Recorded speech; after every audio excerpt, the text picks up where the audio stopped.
মেহেরপুরের গাংনী উপজেলার ৩টি ইউনিয়ন স্বাস্থ্য ও পরিবার কল্যাণ কেন্দ্র দীর্ঘদিন ধরে ওষুধ ও জনবল সংকটে ভুগছে। গত ৬ মাস ধরে কোনো ওষুধ সরবরাহ না থাকায় ১.৫ লাখ মানুষ কাঙ্ক্ষিত স্বাস্থ্যসেবা থেকে বঞ্চিত হচ্ছেন। নিরাপত্তার অভাবে সন্ধ্যার পর এসব পরিত্যক্ত ভবনে বসছে মাদকের আড্ডা। ১৯৮৬ সালে সুবিধাবঞ্চিত মানুষের দোরগোড়ায় স্বাস্থ্যসেবা পৌঁছে দিতে ১৬ টাকা কাজীপুর ও ধানখোলা ইউনিয়নে স্বাস্থ্য ও পরিবার কল্যাণ কেন্দ্র চালু করা হয়, কিন্তু বর্তমানে মেডিকেল অফিসার, ফার্মাসিস্ট ও কর্মচারীর পদ শূন্য থাকায় কার্যত চিকিৎসা বন্ধ হয়ে পড়েছে। মাত্র একজন উপসহকারী কমিউনিটি মেডিকেল অফিসারের ওপর নির্ভর করছে পুরো কেন্দ্রগুলো।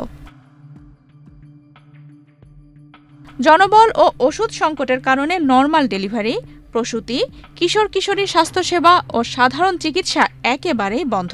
ওয়ালটন এখন দেশের সীমানা পেরিয়ে পৌঁছে গিয়েছে ৫০টিরও বেশি দেশে। ওয়ালটন, ঘরে ঘরে, বিশ্বজুড়ে।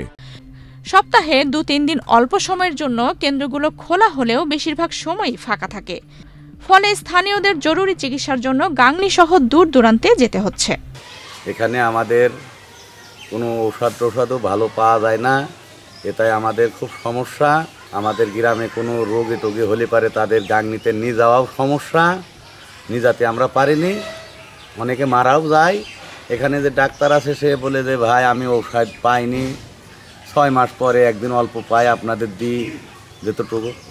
কিন্তু আমাদের খুবই সমস্যা ভাই চলাফেরা। আমাদের গ্রামের নাম শহরাবাড়িয়া। এখানে একটা ইউনিয়ন স্বাস্থ্য কমপ্লেক্স আছে। এই স্বাস্থ্য কমপ্লেক্সে একজন প্যারামেডিক্যাল ডাক্তার, যিনি সপ্তাহে 2 দিন অথবা 3 দিন আসে আর নির্দিষ্ট টাইমের পরে আবার চলে যায়।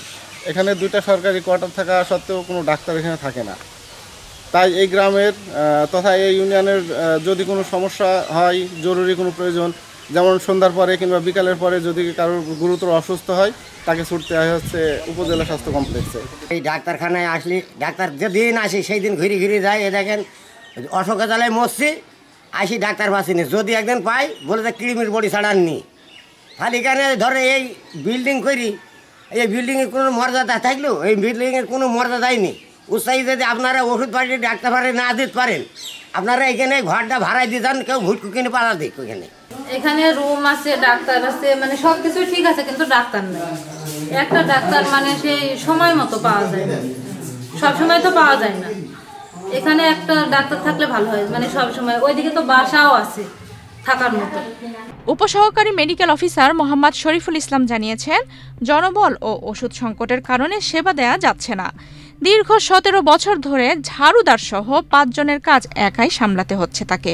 মূলত আমাদের স্বাস্থ্যসেবায় 5 জনের পোস্ট আছে, সেখানে আমি বিপরীতে শুধু আমি একজন কাজ করি, মেডিকেল অফিসার এবং ঝাড়ুদার, ফার্মাসিস্ট, আয়া, একজন সুইপার, মোট 5 জনের পোস্ট এখানে। প্রতিনিয়ত আজকে 17 বছর আমি একাই এখানে কাজ করছি। রুম খোলা থেকে শুরু করি, পরিষ্কার পরিচ্ছন্ন শুরু করি, রুগী দেখা, রুগীর ওষুধ দেওয়া, সমস্ত কিছু একাই করতে হয় এই 17 বছর। এর মধ্যে কোনো কারোরই কোনো নিয়োগ হয়নি। দ্রুত ওষুধ সরবরাহ ও জনবল নিয়োগ দেওয়া হবে বলে আশ্বাস দিয়েছেন জেলা civil surgeon doctor AKM Abu Sayeed. ওষুধ সংকট ছিল, ওষুধ আসতেছে এখন, ওষুধ আসতেছে, আর জনবলের জন্য প্রসেসিং চলতেছে। জনবল তো সব টিকিট পাওয়া যাবে। এলাকাবাসীর দাবি, স্থায়ী ডাক্তার নিয়োগ দেওয়া হলে এই সংকট কাটবে এবং ১.৫ লাখ মানুষ পাবে পুনরায় স্বাস্থ্যসেবা।